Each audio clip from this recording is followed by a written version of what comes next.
Gitu jadi deh. Bismillahirrahmanirrahim. Assalamualaikum warahmatullahi wabarakatuh. Waalaikumsalam warahmatullahi wabarakatuh. Bismillah, alhamdulillahilladzi khalaqal insan allamahul bayan bihadal muslimin bi aqidati tauhid wa amara rasulahu bil hijrah ila ardir rasyid. Wassalatu wassalamu ala rasulillah sayyidil basariyah wa usril insaniyah wa aqsahil bariyah sallallahu alaihi wa ala alihi wa ashabihi wa man tabi'ahum bi ihsanin ila yaumiddin wa salama tasliman katsira. Ya ayuhan nas, usikum wa iyaya bi taqwa faqad fa'azal muttaqun. Qala Allah tabaraka wa ta'ala fi kitabihil karim. A'udzu billahi samil alim minasy syaithanir rajim. Bismillahirrahmanirrahim. Ya ayyuhalladzina amanu taqullaha haqqa tuqatih wa la tamutunna illa wa antum muslimun. Al-ayah wa qala Rasulullah sallallahu alaihi wasallam, Allahumma barik lana fi Rajaban wa Sya'ban wa balighna Ramadhana. Wa qala aidan, talabul ilmi faridatun ala kulli muslimin wal muslimah. Al-hadis la nabiyya ba'da.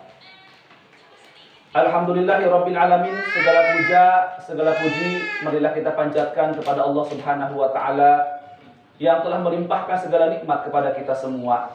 Sehingga dalam kesempatan ini alhamdulillah Allah taala himpunkan kita dalam suatu tempat, yakni Majlis Pondok Riyadhah Kalam Syifa Banten Indonesia ini. Mudah-mudahan Allah senantiasa memberikan ampunan, perlindungan, kasih sayang dan keberkahan kepada kita semua. Amin ya Allah ya Rabbal alamin. Serta tidak lupa sholawat dan salamnya kita limpah curahkan kepada manusia teragung sepanjang masa, yakni Habibana wa Nabiyana wa Maulana Muhammad sallallahu alaihi wasallam. Kepada para keluarganya, para sahabatnya, para tabi'in dan tabi'atnya, dan kita selaku umat di akhir zaman. Mudah-mudahan kelak di yaumil qiyamah kita mendapatkan syafaatul uzma dari beliau. Amin ya Allah ya Rabbal alamin. Ikhwani akhwati rahimakumullah, wabil khusus para santri Pondok Riyadhah Kalam Syifa Banten Indonesia yang mudah-mudahan tetap dalam lindungan Allah Subhanahu wa taala. Dalam kesempatan ini insyaallah taala Abia akan berbagi ilmu. Ini kita akan menggali sebuah kitab. Ini masih lanjutan dari hari kemarin. Kalau hari kemarin kita membahas ini tentang hari Jumat, kemudian hari yang lain, dan hari ini bertepatan tanggal 15 Sya'ban, ya hari Senin. Dan pada hari Senin ini tentunya tak sembarang hari, karena memiliki fazilah yang sangat luar biasa. Dalam kitab ini yang dikarang oleh Syekh Ibnu Marwah rahimahullahu taala, ya, dalam kitab Al-Fadhail menerangkan tentang fazilah hari Senin. Maka kita selayaknya sebagai para pencari ilmu yang budiman tentunya harus akan keutamaan dan apa rahasia di balik pada hari Senin tersebut. Ikhwah fillah rahimakumullah. Dalam kitab Al-Fadhail ini Syekh Ibnu Marwah rahimahullah ta'ala mengambil rujukan dari 33 kitab, yang mana ini merupakan kitab karangan alim ulama ahli sunnah wal jamaah, yang mana kitab ini merupakan salah satu pegangan kitab yang masyhur di antara para alim ulama. Yang pertama adalah rujukannya Tafsir Al-Jalalain, sampai yang terakhir kitab yang sudah diuraikan Ta'lim Al-Muta'alim karya Syekh Burhanul Islam Al-Jarudi rahimahullahu ta'ala. Para santri rahimakumullah, lalu sebenarnya apa yang jadi istimewa tentang hari Senin? Kalau sebelumnya kita bahas tentang hari Jumat, masih ingat kira-kira hari Jumat ada apa saja yang diterangkan oleh Syekh Ibnu Marwah dari berbagai kitab? Apa saja yang terjadi pada hari Jumat? Nabi Adam diciptakan. Nabi Adam alaihissalam Allah ciptakan pada hari Jumat. Kemudian Nabi Adam dimasukkan ke surga. bahkan Allah memasukkan Nabi Adam alaihissalam ke dalam surga. Bahkan yang terakhir dicatatkan oleh Syekh Ibnu Marwah rahimahullah taala bahwa kiamat pun akan terjadi pada hari Jumat. Itu pun diambil daripada sabda baginda Rasul Muhammad sallallahu alaihi wasallam. Nah, kemudian ikhwati akhwati rahimakumullah, Ternyata pada halaman 263 disampaikan oleh Syekh Ibnu Marwah rahimahullahu ta'ala. Ini tentang rahasia pada hari Senin. Patut kiranya para santri agar mencatat. Semoga Allah berkahi apa yang kita catat. Semoga Allah berikan petunjuk dan menambahkan keilmuan kita semua lewat tulisan ini. Silahkan. Ikhwah fillah rahimakumullah. Hari Senin merupakan hari yang istimewa. Bagi siapa? Bagi Nabi Daud alaihi salatu wassalam dan para umatnya. Dan di kalangan umat Nabi Muhammad sallallahu alaihi salatu wassalam, hari Senin merupakan hari yang sangat spesial ikhwah. Baik dalam konteks sejarah maupun amaliyah. Karena hari Senin adalah hari yang baik untuk bepergian dan berdagang. Nah, ini adalah rahasia yang pertama. Jadi selain daripada hari Senin ini merupakan hari istimewa bagi Nabi Daud alaihissalam, kemudian ini pun merupakan hari baik untuk bepergian dan berdagang. Tentunya ini ada dalil tertentu yang menerangkannya. Diriwayatkan oleh Anas bin Malik radhiyallahu taala anhu, ketika Rasulullah SAW ditanya tentang keistimewaannya hari Senin, maka baginda Rasul beliau bersabda, "Yaumu safarin wa tijarah." Qalu kaifa dzalika ya Rasulullah? Qala li'anna fihi safarasy Nabi alaihi salam litijarah wa rabiha fi tijarati. Apa maknanya ikhwah? Maka diuraikanlah di sini oleh Syekh Ibnu Marwah rahimahullah ta'ala dalam kitab Al-Fadhil halaman 263. Yaumu safarin wa tijarah. Hari Senin adalah hari untuk bepergian dan berdagang. Kemudian, qalu kaifa dzalika ya Rasulullah? Para sahabat pun bertanya kepada baginda Rasul. Ya, kenapa begitu ya Rasulullah? Kenapa hari Senin itu disebut hari untuk bepergian dan berdagang? Jadi jika orang ingin bepergian, ingin berniaga, ya maka lakukanlah pada hari Senin. Tetapi sahabat bertanya kepada baginda Rasul, apa maknanya? Ya, maka Rasulullah SAW beliau bersabda, qala li ana fi safarasyisun Nabi alaihi salam litijarati wa rabiha fi tijarati. Rasulullah SAW bersabda, karena pada hari Senin Nabi Syed alaihi salam pergi untuk berniaga dan berhasil mendapatkan keuntungan dalam perniagaannya. Subhanallah. Nabi Muhammad SAW mencoba menerangkan kepada kita tentang sejarah, tentang nenek moyangnya, bahwa pada suatu saat Nabi Syed alaihissalam, yang mana beliau merupakan keturunan dari Nabi Adam alaihissalam, ya, itu biasa berniaga, berdagang dimulai pada hari Senin. Dan ini berkahnya luar biasa. Kita di Sawarna kalau ada pasar hari apa? Senin. Alhamdulillah.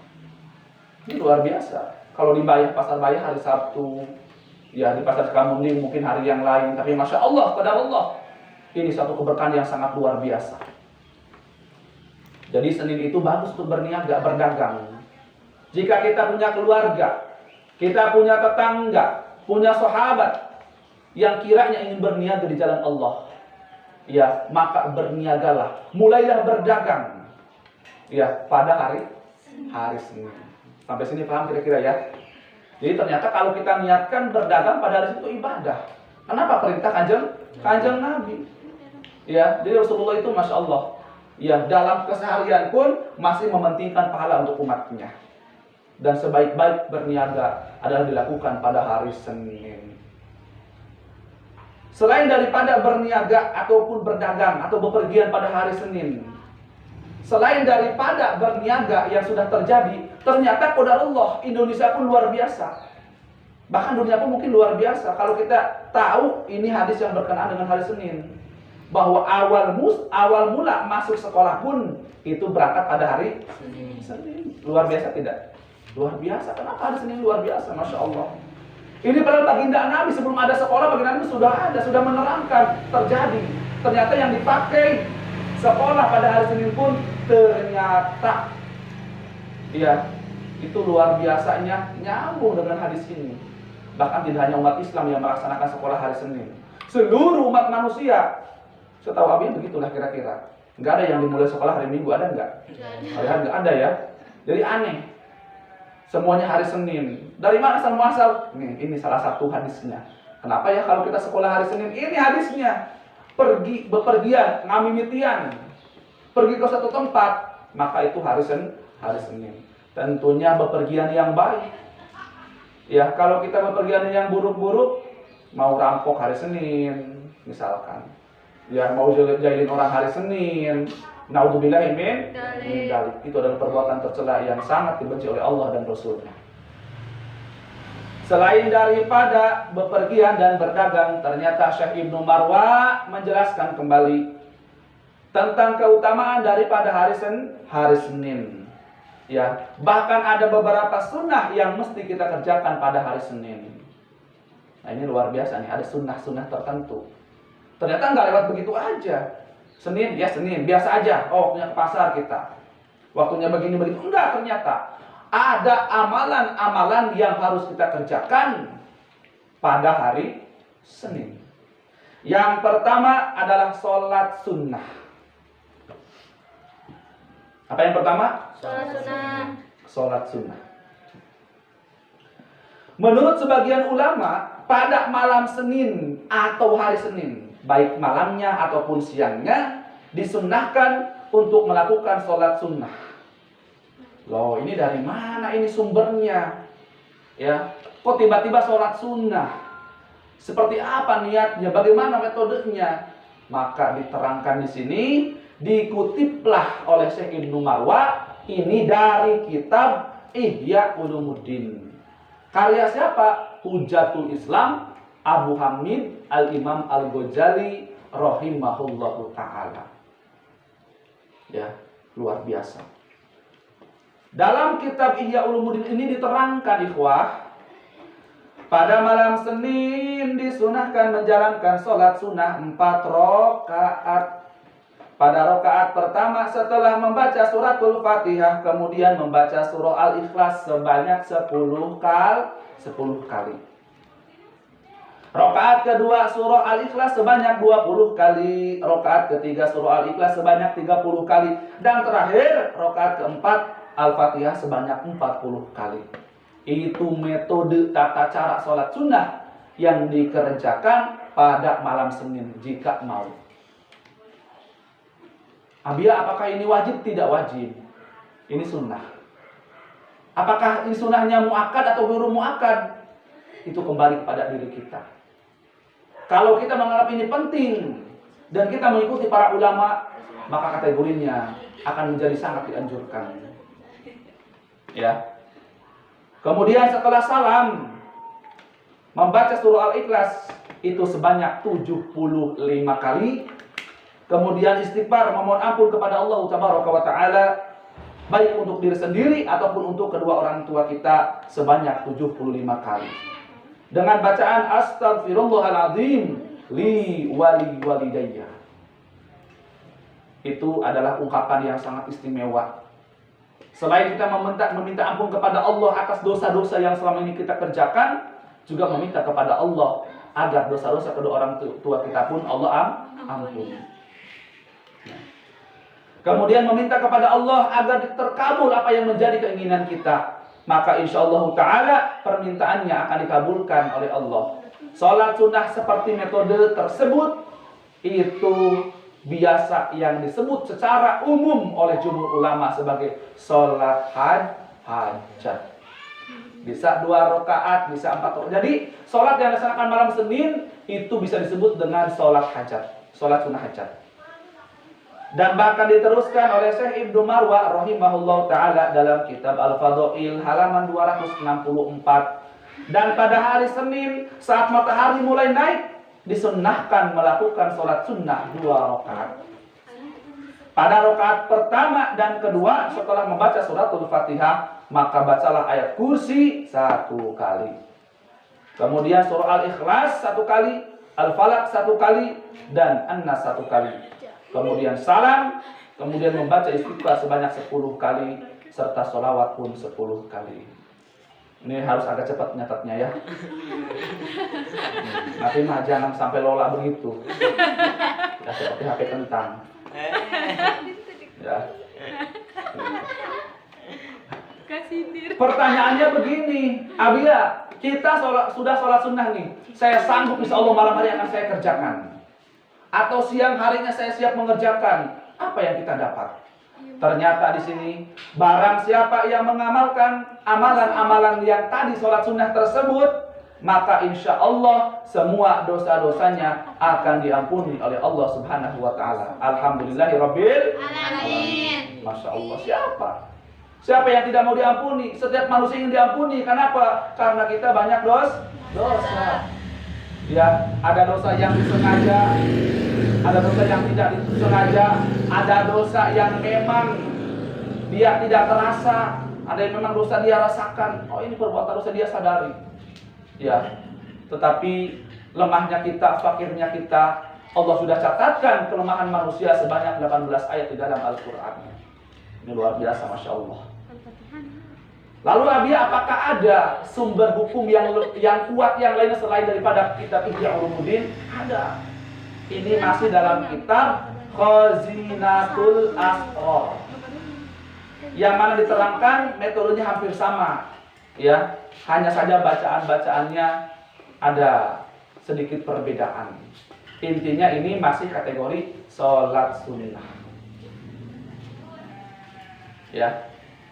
Lalu sebetulnya ada berapa poin hari Senin itu harus ngapain aja nih, ngerjain apa saja?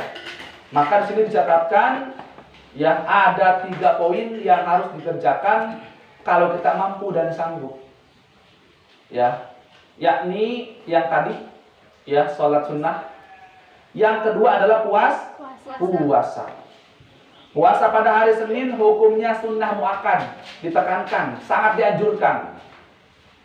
Dalam sebuah hadis yang diriwayatkan oleh Imam At-Tirmidzi, Rasulullah Shallallahu Alaihi Wasallam beliau bersabda, "Tu'radul a'malu yaumal itsnain wal khamis, fahibu ayyurada amali wa ana shaim."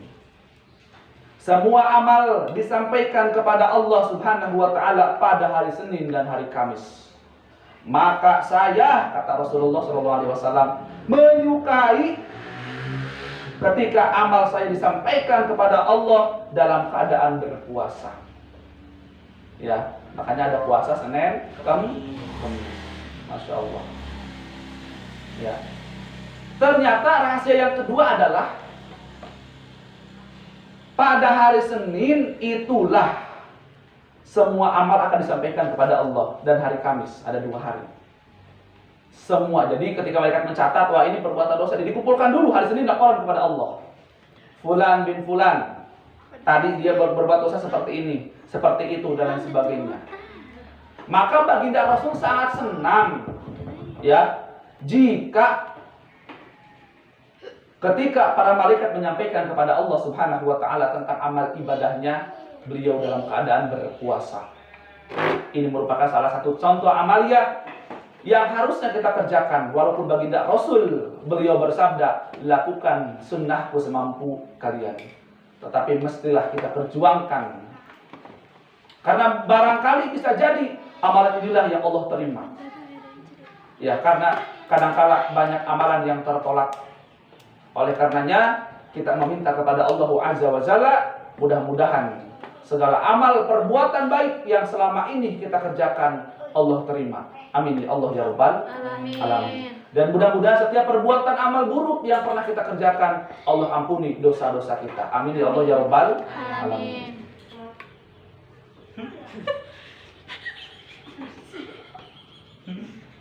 Kemudian di sini disampaikan, Syekh Ibnu Hajar mengatakan, apa yang beliau katakan? Amal perbuatan manusia disampaikan kepada Allah ada yang secara ijmali. Tahu ijmali? Ijmali itu umum. Jadi ada perbuatan yang disampaikan kepada Allah itu ijmali. Ya. Dan ada yang secara tafsiri. Apa tafsiri? Terperinci, detail. Ada ijmali, ada tafsiri. Ya, kalau ijmali itu umum, kalau tafsiri itu terperinci. Apa maksudnya? Secara umum, amal perbuatan disampaikan kepada Allah dalam satu minggu itu 2 kali, yakni hari Senin dan hari Kamis.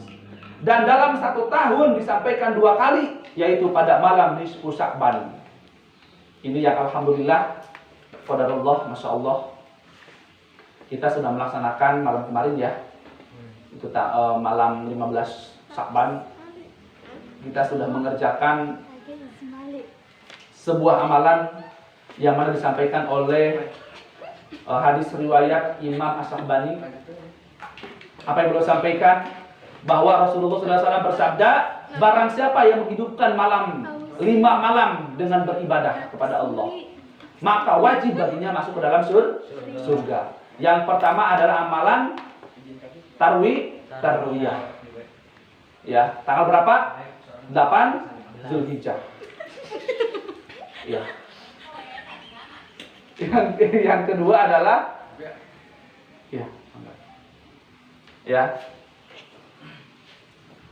adalah hari Arafah, tanggal 9 Zulhijjah. Kemudian malam Idul Fitri, kemudian malam Idul Adha, yang terakhir adalah malam nisfu Sya'ban. Ya, dengan beberapa petunjuk alim ulama, guru-guru kita, ya, melaksanakan sholat nisfu Sya'ban sekaligus dengan pembacaan surah Yasin sebanyak 3 kali pengulangan. Mudah-mudahan betul-betul kita, dan insyaallah ta'ala Rasulullah SAW tidak pernah berdusta. Mudah-mudahan Allah catatkan kita semua beserta keluarga menjadi ahli surga. Amin. Amin. Ya Rabbal. Amin. Dan dalam 1 tahun ini disampaikan 2 kali untuk laporan amal perbuatan manusia kepada Allah. Ya, yakni pada malam nisfu Sya'ban dan pada malam Lailatul Qadar. Sedangkan penyampaian yang secara terperinci dilakukan dalam sehari semalam 2 kali, yaitu siang dan malam. Ini adalah perkataan daripada Al-Bujairi. Dalam kitab Manahijul Imdad ala Syahri Irsadul Ibad disampaikan, dijelaskan bahwa malaikat pencatat amal yang bertugas siang dan malam dan malaikat pencatat amal bagian malam bertemu di waktu sholat asar. Kemudian malaikat pencatat amal bagian siang naik ke langit untuk menyampaikan hasil dari tugasnya, dan malaikat pencatat amal bagian malam meneruskan tugasnya. Jadi ternyata malaikat saling membantu satu sama lain. Ini sudah kehendak Allah dan jalannya seperti itu. Dan mereka berdua kembali bertemu pada waktu sholat subuh. Setelah itu yang bagian malam naik ke langit untuk menyampaikan hasilnya, dan yang bagian siang meneruskan tugasnya, dan begitu seterusnya.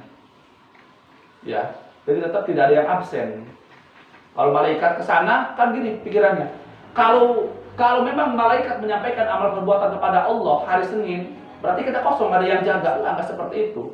Jadi ada 2 malaikat siang, malaikat malam. Kalau yang siang berangkat ke atas kepada Allah, ya, menyampaikan kepada Allah, maka yang lain berjaga, mencatatkan, ya.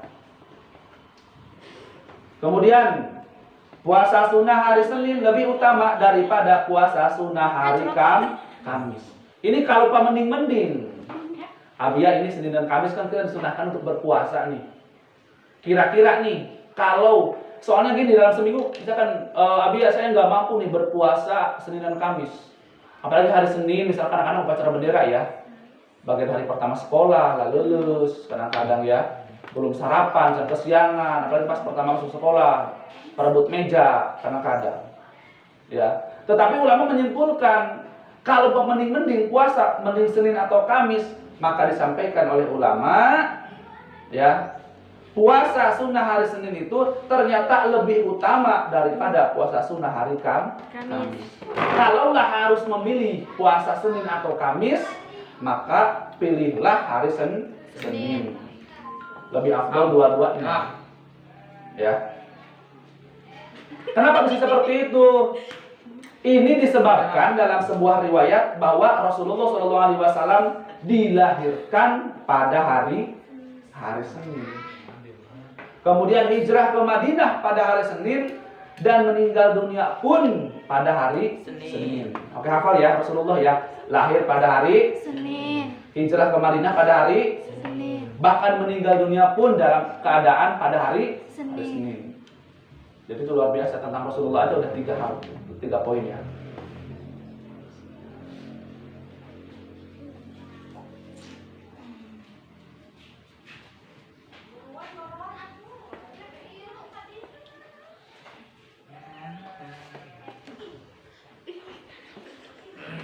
Kemudian amalan yang ketiga, ini yang disunahkan dikerjakan hari Senin. Yang terakhir adalah zikir kepada Allah. Zikrullah.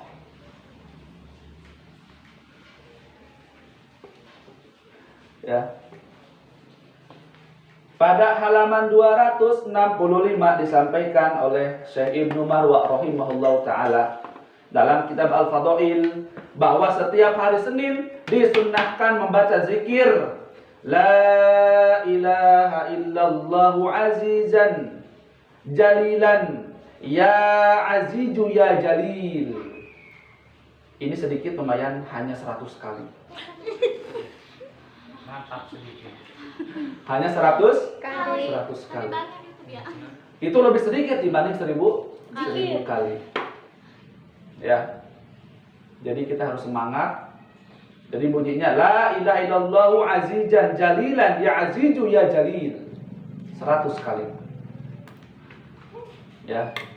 Minimal seperti itu. Abia ini hari Senin nih. Kita puasa enggak misalkan. Sholat sunnah komo. Apa ada lagi? Ada zikir yang ini. Kapan dibacanya? Bebas. Selama masih kategori malam Senin dan hari Senin, maka silakan dibaca. Ya. Karena ini memiliki keistimewaan yang sangat luar biasa di sisi Allah Subhanahu wa taala. Ya. Bahkan disampaikan di sini oleh Syekh Sahrawardi meriwayatkan pada hari Senin juga disunahkan membaca sholawat. Sholawat seperti apa? Allahumma sholli ala sayyidina Muhammad wa ala ali Muhammad. Berapa kali? Sedikit, ini lebih sedikit. Berapa? 1000 kali. Ya, ini lebih sedikit daripada 10.000 kak. 10.000 kali. Begitu kata Kadira. Ya, ini 1000 kali. Sanggup nggak? Sanggup. Ini ada ulama yang begitu. Kita bagi-bagi saya, kalau 1000 kali berarti ba'da sholat itu 200 kali. Kan 200 kali 5 kan 1000 ya. Jadi cocok pas. Ya, mudah. Ya, tapi kita biasakan di sini. Insya Allah mudah-mudahan kita kuat semangat. Ini nanti akan dilaksanakan oleh para santri Pondok Riyadhah Kalam Syifa Banten Indonesia. Kita baru mau mulai ini, karena kita memang untuk acara mondok ini baru minggu-minggu sekarang saja. Jadi persiapan ya. Nanti Abi nanya nanti ke Ilham, ke yang lain, ke Bayu, ke Hendra juga. Mau pilih yang mana? Mau puasa, sholat malam, apa zikir begitu. Nanti kata Ilham, aduh Abi ya mau semuanya. Bagus. Mantap luar biasa. Ya. Saminggu mondok balik tinggal rangkeng. Bagaimana? Ya, begitu. Masya Allah. Tapi tidak yang begitu. Insya Allah. Ini sunnah Nabi. Ya, kita semua berjuang melaksanakan sesuai dengan kemampuan kita. Kita coba, ya. Dan ini jarang dikerjakan. Jadi ternyata ibadah itu suci ya. Ternyata bukan sholat aja, bukan ngaji aja, banyak yang lain. Bahkan setiap hari-hari ini baru Senin, belum Selasa, Rabu, Kamis, Jumat, Sabtu, Minggu. Jadi ini baru segini, belum hari-hari yang lainnya, Masya Allah. Ternyata pantas saja banyak ulama itu subhanallah. Ya, banyak ulama yang luar biasa. Karena dengan amalan ibadah yang luar biasa pula. Pantas saja baginda Rasul masuk ke dalam surga. Karena memang sudah qadarullah ahli surga, ditambah amalnya tetap luar biasa. Ini yang dilakukan oleh para alim ulama dengan pewaris para nabi. Ya. Tapi di sini ada sebuah kisah, ini ya. Ini sedikit kisah tentang hari Senin. Karena di sini disampaikan oleh Syekh Ibnu Marwa rahimahullahu taala Banyak kejadian dan peristiwa yang terjadi pada hari Senin yang membahagiakan, yang memilukan, dan yang mengherankan. Ada 3 ini hari Senin yang terjadi. Ada yang bahagia, ya, ada yang mengecewakan, bahkan ada yang terheran-heran dengan kisah yang terjadi pada hari Senin. Apa saja kisahnya? Mari kita periksa. Pada hari Senin, kekasih tambatan hati, pemberi syafaat dunia dan akhirat, lahir ke dunia, yakni baginda Nabi besar Muhammad SAW. Rasulullah SAW lahir pada hari Senin, tepatnya pada malam menjelang fajar subuh, tanggal berapa? 12 Rabiul Awal tahun 571 Masehi. Menjelang dan saat lahirnya baginda Rasul, banyak peristiwa langka yang tidak pernah dialami oleh manusia biasa. Saat Rasulullah SAW berada dalam kandungan, siapa ibundanya? Ibunda kanjeng Nabi siapa? Ibunda Siti Aminah. Sayyidah Siti Aminah. Aminah. Sang ibunda tidak pernah mengalami kesulitan. Jadi ketika sedang hamil, ya, mengandung baginda Rasul itu tidak mengalami kesusahan, kesulitan seperti orang yang memang tidak hamil saja, damang baik. Ya. Jadi luar biasa. Yang padahal normalnya orang hamil itu kan tadi itu ya, kadang-kadang mudah marah, mudah tersinggung, kadang-kadang kehidupannya pun mut-mutan. Lagi senyum ya senyum. Itu wajar, itu manusia.